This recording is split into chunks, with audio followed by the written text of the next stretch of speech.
Selamat siang para netizen di tanah air maupun di seluruh dunia. Jadi waktu saya di SMA saya sering dipoyoi. Dipoyoi itu ya ada sedikit humor lah ya.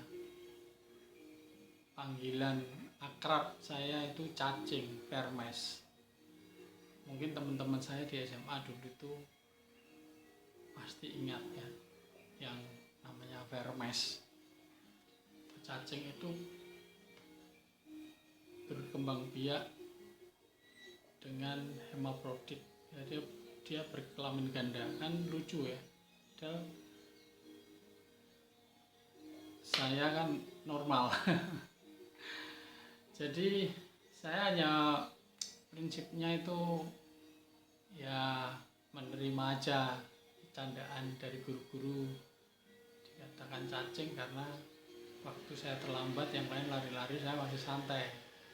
Kamu ini jalannya kayak cacing, kayak Vermes kan katanya gitu ya.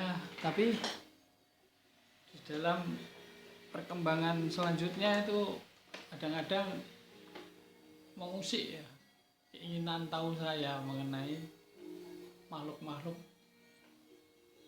Tuhan yang dalam mengembangkan generasi selanjutnya itu sangat bervariasi dalam pengembangan generasinya. Ada yang melalui aseksual, ada yang melalui seksual. Seksual itu misalnya dengan cara mengkloning diri. Ada satu hewan yang termasuk hama, apid atau apida, itu dia bisa dalam sekali proses pengembangan diri atau pengembang biak itu secara aseksual dengan cara mengkloning dirinya sampai 8 kali. Jadi ini termasuk cloning identik ya. Tanpa perkawinan mereka bisa mendorong sistem reproduksi mereka dengan menurunkan gen identik dengan induknya sekaligus 8 kali. Jadi satu makhluk ya, itu bisa menjadi 8.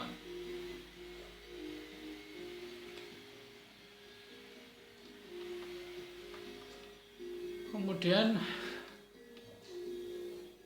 udang karang misalnya, itu juga dengan proses cloning. Komodo, ular boa itu tanpa perkawinan dia bisa bertelur dan telurnya itu bisa menetas menjadi generasi baru. Lalu hiu martil dan sebagainya. Dari tanaman kita bisa lihat misalnya jamur, stroberi misalnya.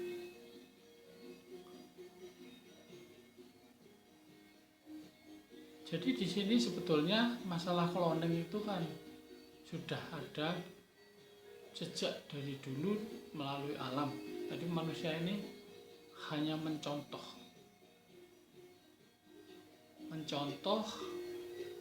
apa yang sudah ada dengan bantuan alat teknologi mereka ya. Akhirnya terciptalah satu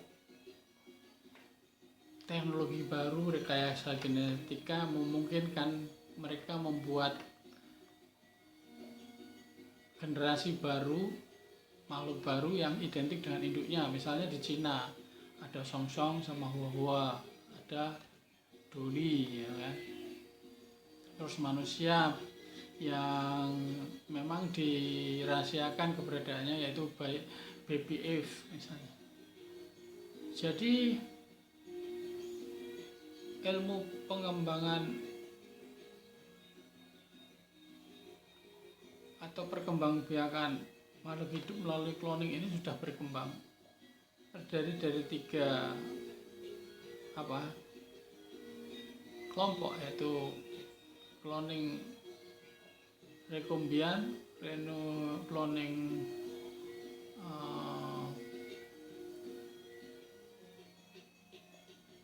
reproduksi, dan cloning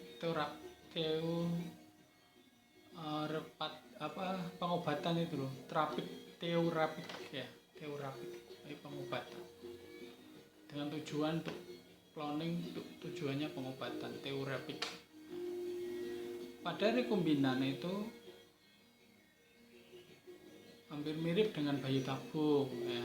Bedanya di sini sel telur dari donor, misalnya betina atau wanita yang diambil sel telurnya itu dipisahkan intinya ya, sehingga dia kosong, diisi oleh inti sel yang memiliki kode genetik atau DNA dari pejantannya.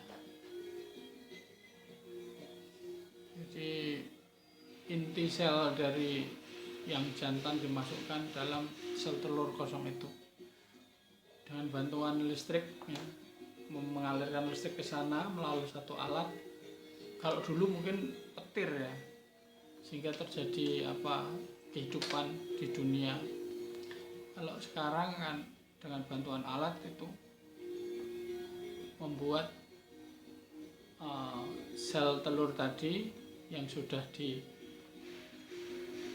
oleh inti sel atau nukleus dari pejantan itu menjadi embrio, dan setelah itu berkembang, embrio hidup ya maksudnya berkembang gitu ya, dimasukkan ke dalam uterus atau rahim si betina tadi atau yang wanita tadi, supaya bisa lebih aman dia tumbuh di situ. Kalau bayi tabung dengan kaca tabung, kalau ini masuk ke dalam rahim. Kalau untuk yang reproduksi itu adalah dengan membuat suatu replikasi atau fragmentasi multisel identik dengan induknya langsung. Misalnya manusia 46 kromosom, langsung 46 kromosom. Kalau tadi kan 23. Atau sel kosong yang dari wanita atau betina tadi diisi oleh nukleus yang berisi 46 kromosom, misalnya manusia dari laki-laki itu ke dalam sel telur itu. Atau kalau simpanse 48 kromosom itu dia bisa langsung masuk gitu kan.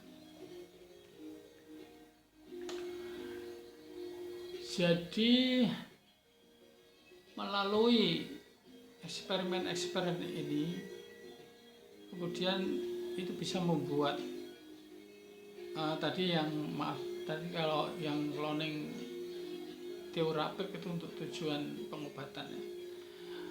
Nah, jadi dengan perkembangan cloning ini, itu wawasan kita juga terbuka bahwa kemungkinan apa yang dilakukan oleh para ilmuwan ini dulu terjadi secara alami. Artinya kalau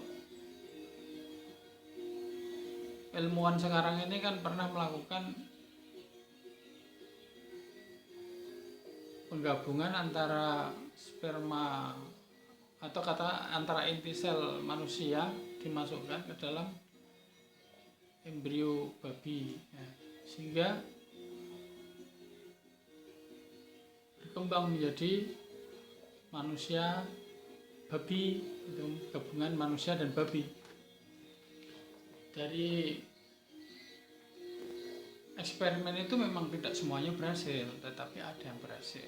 Nah, mungkin di masa lalu juga terjadi demikian. Ada perkawinan yang tidak biasanya ya, antar spesies tertentu atau binatang tertentu karena faktor kebutuhan biologis dan juga mungkin kondisi alam waktu itu, sehingga dari beberapa hubungan itu ada yang berhasil, ada yang tidak, dan yang berhasil merupakan penggabungan dari orang tua mereka, dari pejantan maupun betinanya, induk daripada si generasi yang selanjutnya. Apalagi waktu itu ada radiasi radioaktif, kosmik, ultraviolet dan sebagainya. Mungkin ada yang mengalami mutasi gen, dan secara kebetulan makhluk yang mengalami mutasi gen ini berhubungan badan dan membentuk suatu jenis baru ya, di mana sifat-sifatnya sudah agak berbeda dengan induknya. Apalagi untuk mempertahankan hidup, akhirnya secara perlahan-lahan itu mengalami perubahan sesuai dengan kebutuhan. Misalnya karena yang dibutuhkan adalah otaknya untuk menghasilkan alat tertentu, bertani, bercocok tanam, mengumpulkan makanan, maka makhluk yang baru ini otaknya lebih berkembang. Yang tadinya berjalan bungkuk menjadi tegak misalnya. Dan itu mengalami perkembangan terus-menerus, tidak hanya tahunan, ratusan tahun, ribuan, tapi puluhan ribu sampai jutaan tahun. Sehingga menjadi manusia modern seperti kita yang disebut manusia Homo sapiens tingkat akhir, manusia cerdas tingkat akhir, seperti manusia yang sekarang ini. Jadi sebetulnya si pembawa sifat ini adalah DNA yang merupakan rangkaian basa adenina, guanina,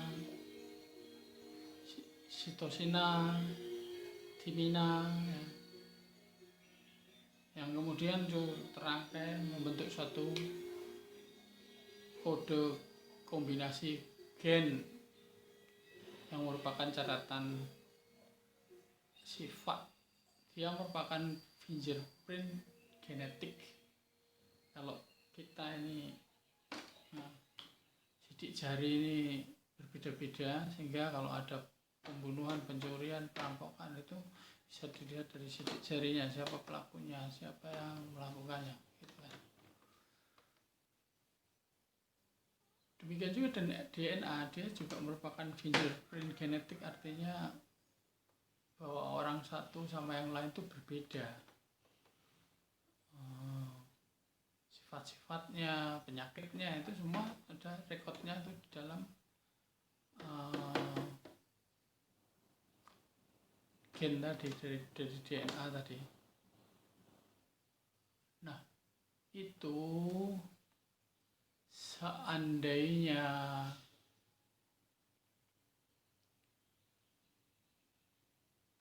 orang dalam forensik misalnya, orang meninggal tidak teridentifikasi karena misalnya terorisme, ledakan bom, hanya hancur misalnya, atau kecelakaan atau tenggelam di laut, ditemukan tetapi sudah membusuk, itu bisa dicari dengan identifikasi DNA tadi, akhirnya korban bisa teridentifikasi, diketahui siapa yang meninggal, misalnya begitu. Jadi sungguh luar biasa sekarang ini. Nah, mengapa kadang-kadang manusia itu melakukan percobaan-percobaan itu? Ya, itu disebabkan oleh kemajuan teknologi ini kadang-kadang disebabkan oleh cerita di masa lalu, dari mitologi, dari legenda, ya kan. Misalnya Chimera, misalnya tokoh perkawinan binatang yang berkepala singa, kambing dan ular misalnya, atau manusia dengan binatang misalnya. Itulah yang kemudian melahirkan satu perkawinan teknologi, sehingga cerita yang tadinya hanya berupa dongeng, legenda dan sebagainya itu diwujudkan oleh para ilmuwan dengan cara berpikir yang sekarang. Ada satu perkawinan antara mitos, legenda itu dengan upaya manusia untuk menyatakannya. Kalau dulu Chimera sebetulnya menurut saya adalah pemberian para dewa, masih bersifat spiritual antara manusia dengan para dewa, ya kan, di kayangan, supaya mereka bisa berhubungan. Diberilah adanya Chimera itu. Misalnya di Atlantis juga seperti itu. Nah, oleh orang-orang modern akhirnya mereka berimajinasi bahwa Chimera itu tidak hanya dari bumi ke kayangan, tapi juga mengantar manusia antar planet. Karena istilah-istilah planet itu sendiri kan muncul setelah manusia memahami ilmu astronomi, ya, bintang-bintang, mengenai angkasa, mengenai ilmu alam yang mempelajari bumi dan planet-planet. Nah, dari sinilah perkembangan itu bisa terjadi. Seperti misalnya di Indonesia, ya, saya tuh dulu sering mendengar ada cerita genderuwo, ya, makhluk halus bisa menikah dengan berhubungan badan dengan orang wanita, akhirnya dia hamil. Lalu zaman dulu itu ada cerita Joko Tarub dan Nawang Wulan, seorang bidadari melahirkan Nawangsih. Dalam silsilah saya juga akhirnya menikah dengan leluhur kami, Raden Bondan Kejawan atau Joko Tarub II, melahirkan Ki Ketas Pandowo, Wonosobo, Ketas Pandowo, Ki Ageng Wonosobo, Ki Ageng Ketas Pandowo, dan Roro Kasihan, dan sampai ke bawah, ya, sampai Ageng Selo dan sebagainya, sampai Mataram Islam dan sebagainya. Jadi itu tadinya cerita. Bagaimana sebuah cerita itu nanti akan membuat orang, mendorong, memotivasi mereka untuk melakukan eksperimen. Sama juga dengan Chimera, ya. Kemudian mitologi-mitologi yang ada di Cina, misalnya Patkai, misalnya manusia siluman babi, ya, tadinya dari dewa yang dikutuk menjadi siluman babi, menemani Sun Wukong untuk mencari Tripitaka di dunia barat, itu India.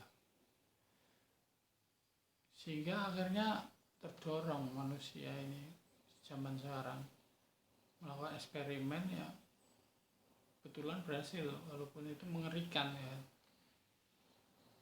manusia dan babi seperti siluman Tripitaka dulu. Nah, jadi walaupun pada dasarnya cloning ini sudah ada di alam dan itu merupakan anugerah Tuhan bagi makhluk hidup untuk mengembangkan dirinya, melanjutkan kehidupannya, ya, sehingga tidak ada, mau tidak mau sebetulnya ya itu satu kenyataan, tidak ada alasan bagi kita untuk menolak cloning kalau itu pada tempatnya. Tapi kalau cloning manusia dengan binatang itu memang secara hukum dan agama itu satu hal yang dilarang,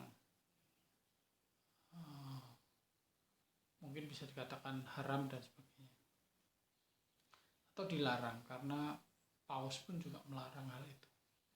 Itu kenapa kita bisa bayangkan bila perkawinan bukan perkawinan, eksperimen pengkloningan itu antara manusia dan hewan ternyata berhasil dan makhluk itu memiliki pikiran seperti manusia tapi bentuk tubuhnya seperti hewan, maka kehidupan mereka akan sengsara, menyedihkan. Dan kita bisa membayangkan itu merupakan suatu penyiksaan bagi mereka. Dan saya sepakat bahwa pengkloningan seperti itu dilarang, tidak boleh.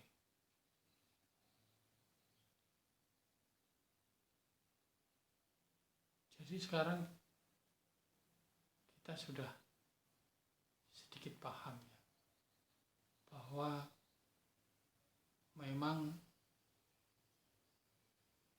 dalam biologi dan rekayasa genetika mutasi gen itu bisa terjadi, dan perkawinan antar makhluk yang menghasilkan satu spesies baru itu mungkin bisa terjadi juga, seperti yang sudah dipraktekkan oleh para ahli ini.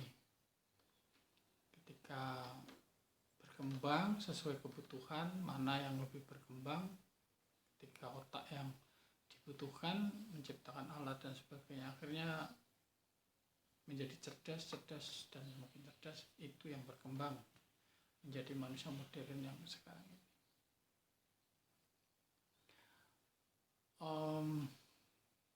Manusia sendiri ya itu kan ada dalam spesies sapien, kemudian genusnya Homo, kemudian family-nya dia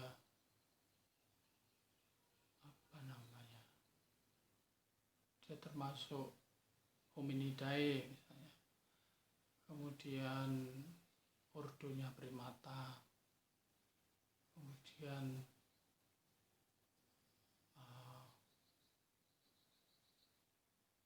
kelasnya Mammalia, filumnya misalnya Chordata, subnya filum Avertebrata bertulang belakang misalnya. Kemudian kerajaannya adalah Animalia, kerajaan binatang ya. Manusia itu juga termasuk dalam domain eukariota.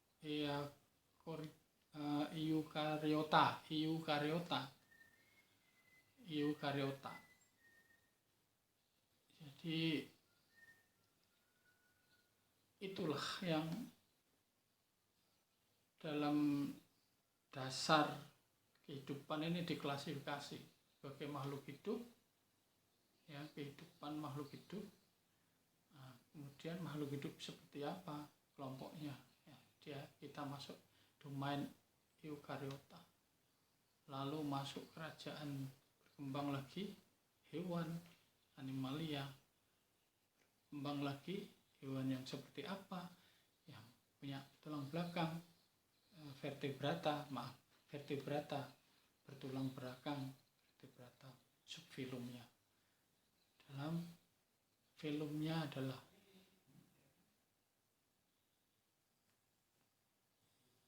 Chordata, lalu kelasnya mamalia, artinya menyusui ya. Manusia itu kan menyusui itu, seperti kucing menyusui, anjing menyusui, simpanse, gorila, orangutan itu menyusui ya. Kita masuk dalam kelompok itu, kelas mamalia. Lalu ordonya primata, lebih spesifik lagi dari yang mau menyusui tadi. Kambing juga menyusui kan, sapi juga, tapi kita lebih ke arah primata, kelompok monyet-monyet. Kemudian homini ya kan. Lalu family-nya itu homini, dan genusnya adalah Homo, spesies sapien, Homo sapien. Jadi lebih spesifik sampai ke dalam puncaknya, spesies kita adalah Homo sapien, manusia cerdas. Ya tentunya sampai saat ini ya, ini yang untuk saat ini adalah Homo sapien yang terakhir, ini manusia yang cerdas yang terakhir yang sekarang ini. Nah, kalau kita telusuri dari DNA-nya itu, kucing aja dia memiliki 90% DNA yang mirip dengan manusia. Lalu sapi 80% dengan manusia, sehingga susunya pun kita minum untuk menggantikan susu ibu misalnya pada saat bayi sudah agak besar. Misalnya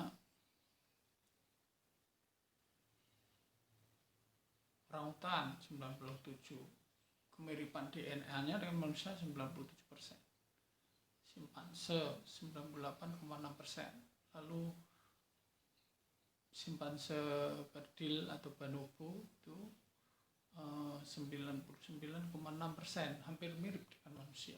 Mereka memiliki perilaku seperti manusia, keponya juga kayak manusia, ya mirip. Dan manusia sendiri 100% tentunya. Nah, dari sini saja pengelompokan tadi, dari spesies sapien, genus Homo, family Homini, kemudian ordonya primata, kemudian yang lebih luas lagi kita masuk ke dalam mamalia yang chordata, memiliki sistem saraf yang dari kepala sampai ke belakang terhubung ya kan. Kemudian subfilumnya vertebrata bertulang belakang misalnya. Kemudian kerajaannya yang lebih luas lagi, kelompok lebih luas, kita termasuk dalam animalia, terus eukarota domainnya, dan kehidupannya adalah kita makhluk hidup di dunia ini, bukan termasuk golongan yang mati tapi makhluk hidup. Makanya itu dalam biologi itu diajarkan, dan secara spesifik lagi sifat-sifat yang membawa informasi identik dengan induknya pun itu termasuk mutasi gennya dipelajari dalam rekayasa genetika. Seperti itu. Ini adalah merupakan bagian dari cuplikan Under the Same Sun. Semoga informasi saya ini bermanfaat. Ya, kami menyadari bahwa kadang-kadang eksperimen kita terkendala oleh dana, sehingga itu tidak bisa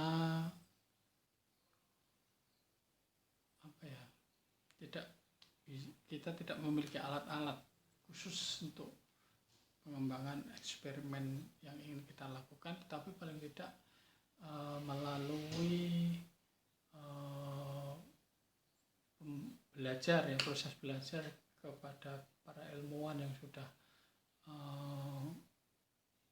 menyelidiki dan mengamatinya, kita bisa mengambil kesimpulan dari situ. Dengan belajar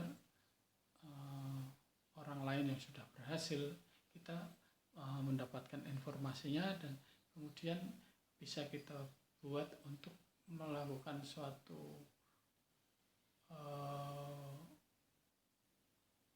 hipotesa sendiri ya, dan itu kita buktikan berulang-ulang, kemungkinannya memang seperti itu. Kenyataannya adanya perubahan ya dari kelompok Panini ke Homini itu, ya paling tidak seperti itulah pendekatannya ya. Seperti itu pendekatannya. Mudah-mudahan itu memberikan satu gambaran sesuatu yang sebelumnya tidak terjawab atau masih samar-samar, dan kita berusaha bersama-sama untuk tidak lagi samar-samar, tetapi secara jelas kita bisa mengetahui mana yang benar antara ilmu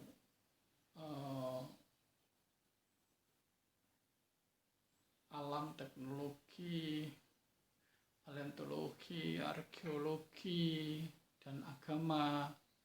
Itu pada prinsipnya adalah saling melengkapi. Ya, kalau menurut saya ilmu-ilmu itu saling melengkapi saja. Jadi tidak perlu terlalu banyak dipertentangkan dengan sampai menimbulkan korban, memburu ilmuwan yang melakukan eksperimen dibunuh. Nah, itu sudah melakukan pelanggaran juga, dia berbuat dosa juga kalau di agama itu kan. Nah, jadi biarkanlah masing-masing ilmu ini berkembang untuk bisa sama-sama saling membantu mengungkap misteri kehidupan yang diciptakan oleh Tuhan Allah yang Maha Sempurna itu. Karena pada prinsipnya kan dulu manusia tidak bisa tahu juga ada motor bisa berjalan, ada mobil terbang atau motor terbang atau pesawat terbang. Mereka tadinya tidak paham, akhirnya sekarang bisa melihat, memahami, oh iya ternyata bisa terbang. Kalau dulu kita bercerita seperti itu akan dianggap gila atau kita dianggap beda dan bisa dibunuh. Seperti ilmuwan yang dulu Galileo itu sampai dipenjara karena hanya mengatakan matahari pusat dari tata surya bukan bumi, ya, dia heliosentris. Sementara yang lainnya itu geosentris seperti ilmuwan Yunani. Ya, itu Socrates, Plato, Aristoteles. Dari tiga orang inilah tercetus bumi itu sebagai pusat dari tata surya, dan dari situlah ada lapisan langit 7, dan dalam agama pun juga dilukiskan situ bahwa ada surga ke-7 dan sebagainya, langit ke-7 dan sebagainya. Itu saling mempengaruhi, pikiran-pikiran seperti itu memang saling berhubungan, dan kita dalam hal ini harus menempatkan dalam mempelajari satu ilmu, kita seandainya seorang agamis ya tempatkan pertama bahwa Tuhan Allah itu memang Maha Pencipta, sumbernya dari sana, kita belajar ilmu juga dari sana, ilmunya dari sana misalnya. Dengan iman tentunya. Tapi jika ada kelompok lain yang mempelajarinya lepas murni rekayasa genetika, paleontologi, arkeologi ataupun ilmu apa yang berbeda dengan agama, ya kita tidak bisa melakukan pemaksaan. Tapi kemudian nanti pada saat itu terbukti, ya itulah yang akan membuka pikiran kita, wawasan kita, seperti apa kehidupan ini terbentuk dan berproses. Begitu. Seperti apa kisah penciptaan ini.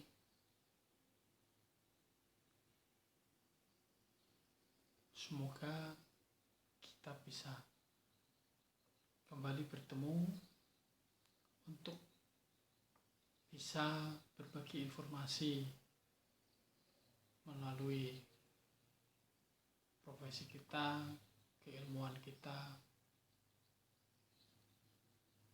dan juga latar belakang kita. Terima kasih.